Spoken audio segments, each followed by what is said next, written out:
Today is Lesbian Visibility Day, and I thought that it is my duty, my responsibility to talk about books featuring lesbian characters.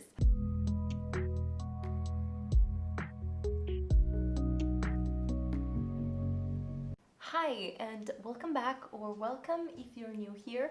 I'm Fran, this is Fran Nook in the Pages, and today's video is so exciting, at least for me. In this video, I'm going to quickly go through all the books featuring lesbian characters that I've read so far, and these are books that I have enjoyed, and these are the books that I've kept track of. So hopefully nothing is missing, and hopefully somewhere in this list you will find a book that you haven't read yet and that is calling out to you. Just to have some sort of order in this video, I have divided these books into 6 categories or genres, or however you want to call them, and I will have timestamps in the description down below, so if you're interested in one thing more than the other, you can just skip ahead and go to the part of this video that interests you more. But hopefully you will watch all of it and discover many books that you will be interested in reading. And again, this is not an LGBT plus themed video. These are books that specifically feature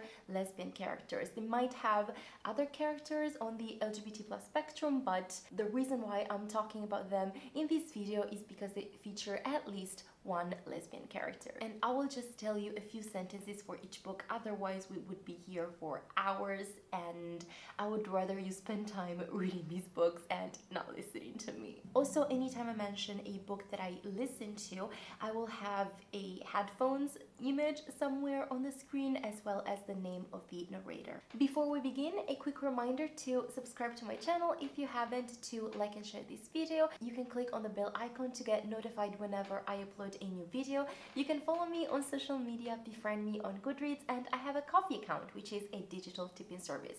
You will find all this information in the description down below. And now, without further ado, let's jump right in. For the YA Contemporary category, we start with Any on My Mind by Nancy Garden. This is about 2 girls who meet at the Met Museum by chance, and they start a friendship, and it might blossom into something more.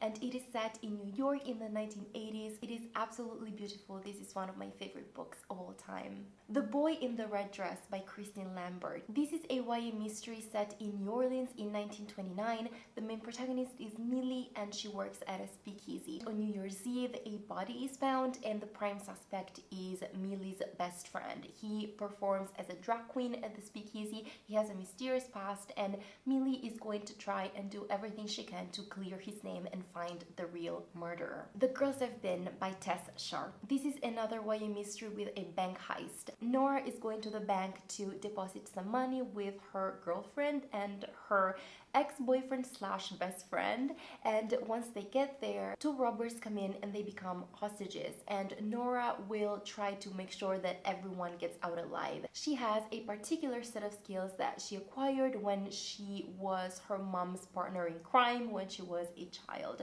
There are 2 storylines, one in the present with the bank heist, and one in the past when she was helping her mom con these rich men into giving her money. Make sure you check trigger warnings for this one. Her Royal Highness by Rachel Hawkins. This is about a girl who goes to a boarding school in Scotland, and she falls in love with her roommate. What she doesn't know at first is that her roommate is a princess, and there is going to be a lot of drama and scandal involved. I absolutely adored this one. There is a dancing scene that just had my heart pumping and my blood boiling hot. I loved it so much. I was blushing, and if that wasn't enough to convince you, just so you know, the narrator can pull off a wonderful, perfect Scottish accent for the princess, and I absolutely adored it. Clap When You Land by Elizabeth Acevedo. This is about 2 girls who find out that they're sisters when their dad dies in a plane crash.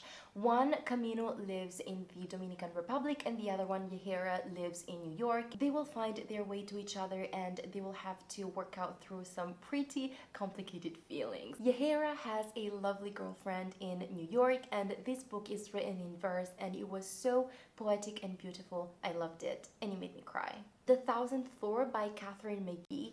I don't remember much about this because I listened to the trilogy 3 or 4 years ago, but it is set in Manhattan 100 years from now, and because of climate change and other things like that, everyone in New York lives in this huge, ginormous skyscraper that has 1,000 floors, and we follow the lives of these teenage characters who belong to either very rich families or very poor families. So picture a Gossip Girl with some LGBT characters. One of them was definitely a lesbian.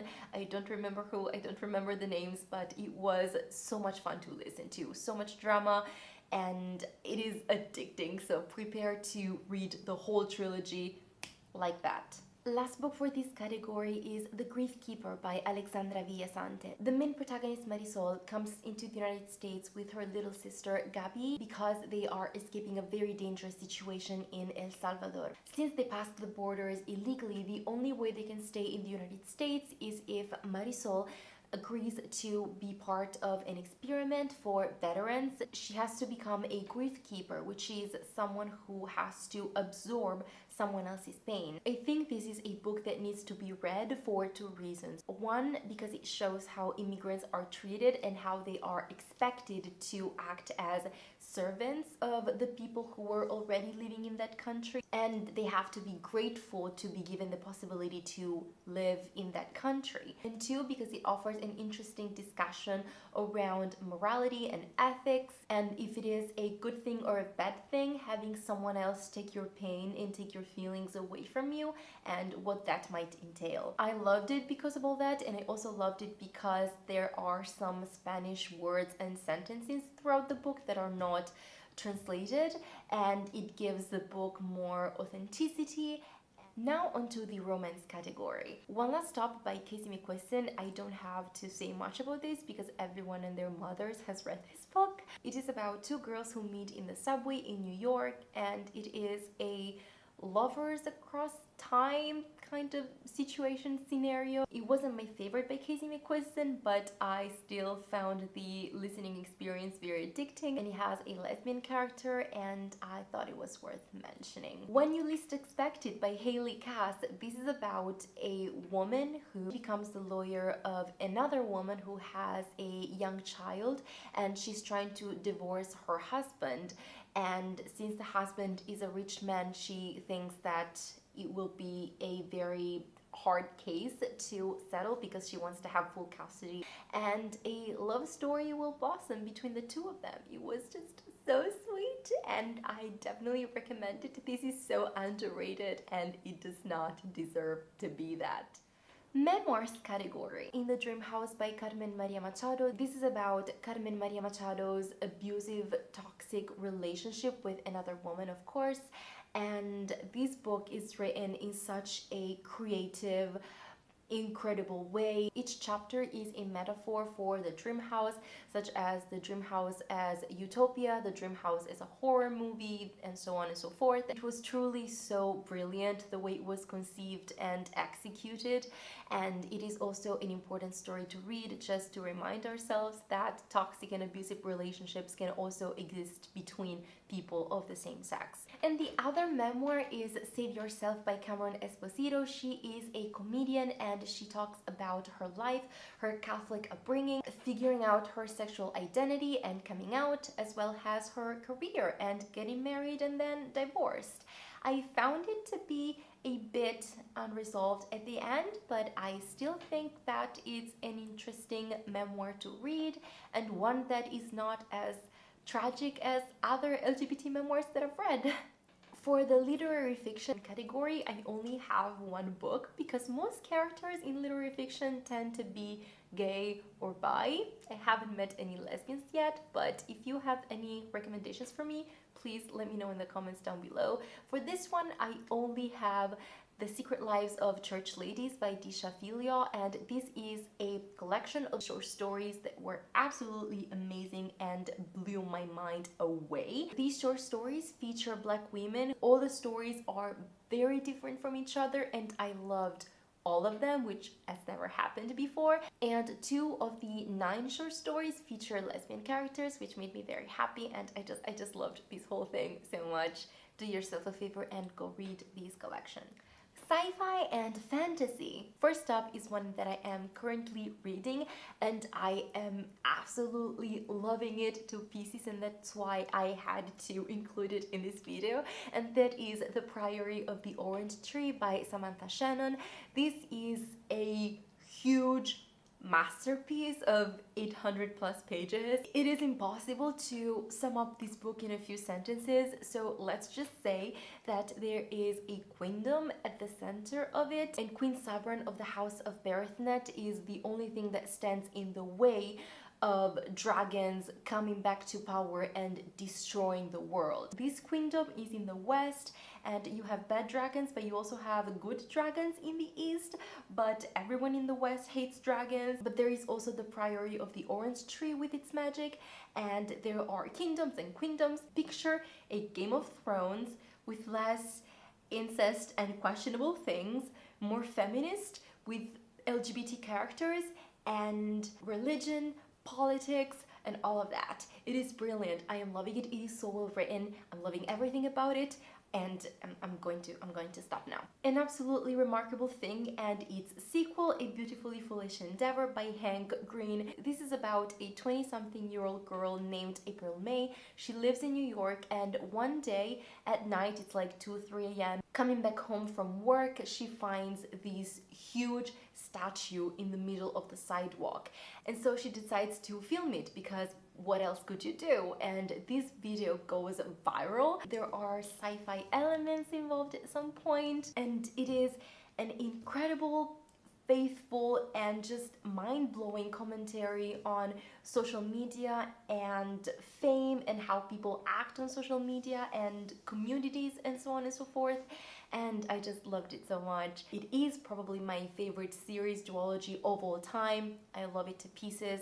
Read it. A Dark and Hollow Star by Ashley Shuttleworth. Picture the Mortal Instruments set in Toronto with fairies, demonic creatures, furies, and many other creatures and figures from mythology, and so gay, filled with LGBT characters, and the sequel is coming out soon. I can't wait. And last but not least in this category, I have These Witches Don't Burn by Isabel Sterling, and the sequel, This Coven Won't Break. This is set in Salem, and I think there are crimes happening of some sorts, and the witches living in Salem, they suspect something, and they think that the blood witches are responsible for it, but that's not quite like it, and things happen, and there is such a sweet romance in this one. They were just the sweetest thing ever, and the story was well built and very addicting, so this is another one that I feel like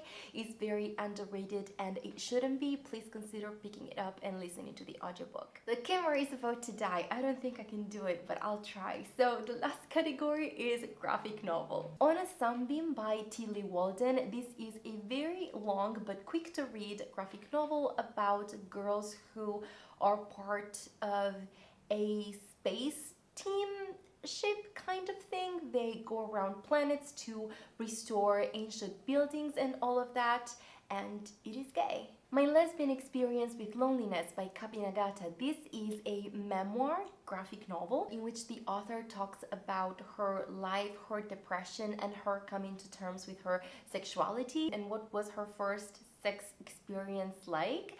And it is very intense, many trigger warnings on the way, but I loved it so much. I think there are 2 more memoir graphic novels written by this author, and I have yet to pick them up, but I can't wait because I have so high expectations. It is absolutely gorgeous and I loved it. And the last graphic novel and book that I have for you in this video is Waves by Ingrid Chabert, and this was so beautifully illustrated and so deep, and I really felt it in my core. It is about two women who are together and they're trying to have a baby. One of them gets pregnant, but then she unfortunately loses the baby, and it is about living through that experience, the pain of that loss, and what comes after. Needless to say, I cried, but it was beautiful and I absolutely recommend it. And this is it for this video. Thank you so much for watching it. I hope you enjoyed it. I hoped you stayed throughout the whole thing